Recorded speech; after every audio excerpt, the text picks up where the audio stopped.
Renungan Harian Selasa 1 April 2025. Bahagia karena diampuni. Mazmur 32 ayat 1-11. Mari kita berdoa. Ya Tuhan, kami memohon pertolongan Roh Kudus dalam membaca dan merenungkan firman agar kami mengerti tentang kebahagiaan dalam diampuni. Dalam Yesus kami telah berdoa. Amin. Salam sejahtera. Semoga kita semakin merasakan kebahagiaan karena mengalami pengampunan dari Tuhan atas kesalahan dan dosa kita. Seperti pengalaman pemazmur dalam Mazmur 32 ayat 1-2. Dahulu ia memiliki hati yang menipu, tetapi setelah diampuni oleh Tuhan ia berubah dan tidak lagi berjiwa penipu. Minggu Prapaskah 4 sering disebut sebagai Minggu Letare atau Minggu Bersukacitalah. Minggu ini menandai titik pertengahan masa Prapaskah dan menjadi momen penghiburan serta pengharapan di tengah pertobatan dan refleksi yang dijalani. Salah satu contoh belas kasihan dan pengampunan Allah dapat kita lihat dalam kisah anak yang hilang. Lukas 15 ayat 1-32, di mana sang anak bungsu mengalami kebahagiaan karena diampuni dan diterima kembali oleh Bapa.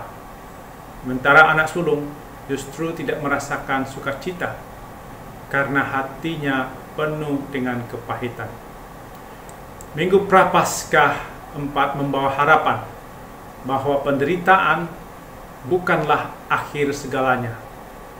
Yesus datang untuk menyelamatkan manusia dari dosa dan memberikan hidup yang baru, yang mengarah pada sukacita kebangkitan yang akan dirayakan pada Paskah.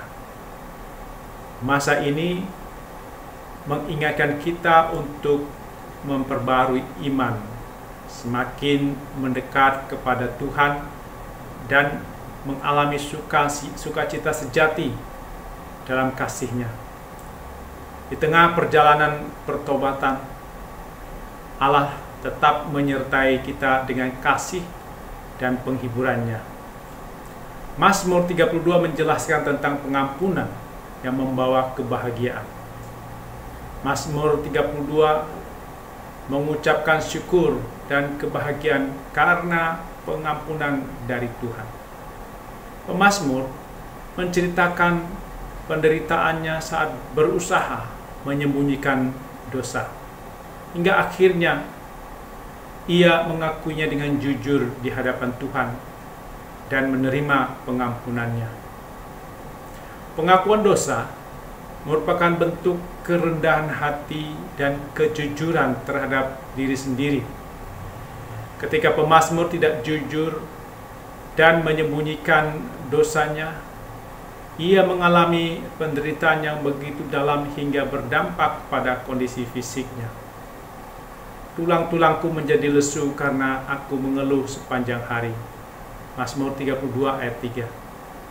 Hal ini menunjukkan bahwa beban dosa dapat menguras kekuatan fisik dan mental seseorang.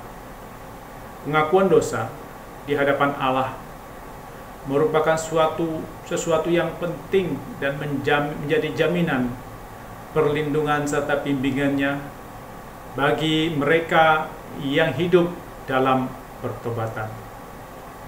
Pengakuan dosa membawa pemulihan, bukan penghukuman, dan bahwa Tuhan adalah tempat perlindungan bagi orang-orang yang bertobat.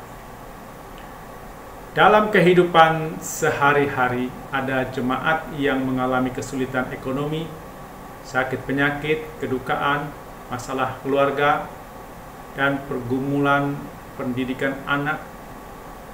Tidak jarang beban hidup yang berat membuat kita merasa tertekan dan kehilangan harapan. Namun Mazmur 32 mengingatkan bahwa penderitaan bukan hanya datang karena kesulitan hidup, tetapi juga bisa muncul akibat dosa yang belum diakui. Tuhan menghendaki agar kita datang kepadanya dengan hati yang hancur dan jujur, sehingga kita dapat mengalami pemulihan sejati. Beban hidup jangan ditambah dengan hati yang tertekan seperti pemazmur. Kita harus mengakui dosa, pelanggaran, agar di tengah beban hidup kita, di tengah beban hidup kita tetap kuat, tegar, karena Tuhan memulihkan hati, memberi damai, sehingga kita kuat menghadapi pergumulan hidup kita. Ketika kita sakit, berduka, ekonomi sulit, jangan kita berpikir hanya kita saja yang berdosa, orang lain tidak berdosa. Kita berpikir sesuai dengan firman Tuhan, bahwa semua orang berdosa. Roma 3 ayat 23. Karena semua orang telah berbuat dosa. Hanya Yesus yang tidak berdosa.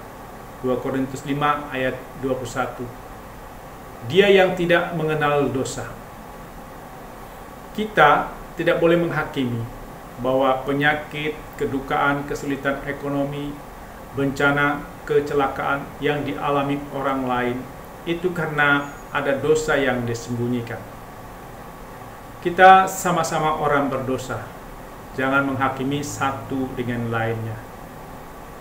Semua orang yang sakit dan tidak sakit, yang berduka dan tidak berduka, yang kesulitan ekonomi dan yang tidak, yang kecelakaan dan yang tidak kecelakaan, semuanya diminta Tuhan jujur mengakui dosanya, tidak disembunyikan, agar mendapat kebahagiaan, kekuatan dalam menghadapi pergumulan hidup dan tidak makin tertekan hatinya.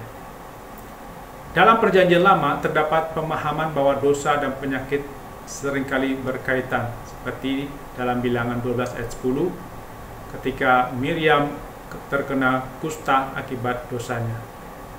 Namun dalam Perjanjian Baru, Yesus mengajarkan bahwa tidak semua penderitaan terjadi karena dosa pribadi. Yohanes 9 ayat 1-3. Penderitaan bisa menjadi kesempatan bagi Allah untuk menyatakan kemuliaannya. Oleh karena itu, setiap kesulitan yang kita alami, baik karena dosa maupun pergumulan hidup lainnya, hendaknya membawa kita semakin dekat kepada Tuhan. Allah mengampuni dan memberi hidup yang baru. Karena tidak lagi mampu menahan penderitaannya, pemazmur akhirnya mengakui dosanya kepada Tuhan. Ia menyadari bahwa kejujuran di hadapan Tuhan adalah satu-satunya jalan menuju kebahagiaan sejati. Tuhan menjawab pengakuannya dengan kasih-Nya, mengampuni segala kesalahannya. Tuhan senantiasa memperhatikan manusia dan berusaha menyelamatkannya. Namun, jika manusia menolak kasih-Nya, mereka akan mengalami penderitaan seperti orang fasik. Sebaliknya, orang yang percaya kepada kasih setia Tuhan akan dikelilingi oleh kebaikan-Nya. Oleh karena itu, kita diajak untuk hidup dalam kejujuran, menjauh dari dosa, dan mengalami sukacita sejati di dalam Tuhan. Sukacita pengampunan tidak dapat dirayakan sendirian. Pemazmur mengajak semua orang benar dan jujur untuk bersorak-sorai memuji Tuhan. Kebahagiaan terbesar adalah ketika seseorang merasa diterima dan dikasihi kembali oleh Allah. Inilah kebenaran iman yang ditegaskan juga oleh Rasul Paulus dalam Roma 4 ayat 7-8. Bahwa manusia dibenarkan oleh Allah bukan karena perbuatan hukum Taurat, tetapi karena iman. Pemazmur diampuni dosanya bukan karena ritual keagamaan, tetapi karena ia percaya pada kasih setia Tuhan dan dengan jujur mengakuinya. Pengampunan dari Allah begitu kuat sehingga orang yang menerimanya dapat memulai hidup yang baru. Namun, pertobatan tidaklah mudah karena menuntut kerendahan hati dan keberanian untuk meninggalkan dosa. Oleh karena itu, kita harus berjuang untuk hidup dalam kebenaran dan selalu datang kepada Tuhan dengan hati yang hancur. Yesus mencari dan menyelamatkan orang berdosa. Tuhan selalu mencari orang yang berdosa. Ketika kita datang kepadanya dengan hati yang rendah, Dia akan menyambut dan mengampuni kita. Seperti ungkapan lirik lagu KJ 383 ayat 2. Ia cari yang berdosa, cari di kau pun. Datanglah, rendahkan hati, serahkan dirimu. Dulu kala ia sambut orang bercela, kini kau pun disambut, diampuninya.